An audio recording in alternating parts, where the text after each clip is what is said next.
Hello, I'm Dr. Townsend, and I'm a chemistry professor at St. Mary's College in Maryland. And I just wanted to give you a tour of the 3D printing lab that we've got going on. We started this in April at the beginning of the COVID-19 crisis, and we've been printing ever since. In fact, we've gotten more printers since then.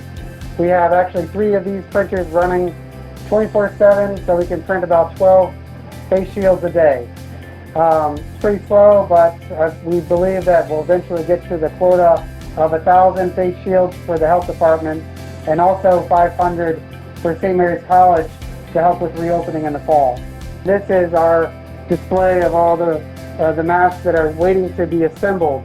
So we print them out, stick them here, and Jennica puts these together with the bungee cord in the back and the clip that we've also designed, and then puts a little pad on there to keep for comfort, and then eventually we'll cut out this shield with the plastic that we bought and put the whole thing together and make a nice package.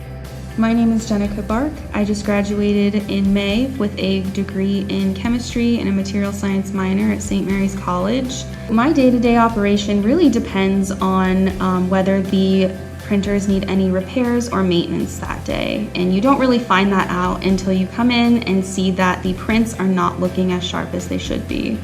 If they need repairs, that will typically take the entire day for me to tinker with and figure out what's going on with it.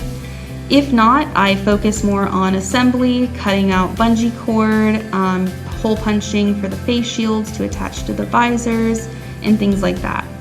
It's been really cool to see our face shield design evolve over the past few months. We went from looking at a pre-made template, printing those out, and then we would wear them around, take feedback from others, go back to the drawing board, and find ways to fix it each time.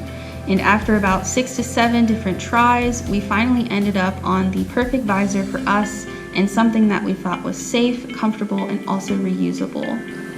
We are equipped with 3 printers. Each of them has been running almost 24 hours a day for the past few months, and that means that there is a lot of maintenance and repair needs for these printers. Unfortunately, when one is down, that means I lose about 1/3 of my productivity, which to me means that there's less people who are able to have access to these shields.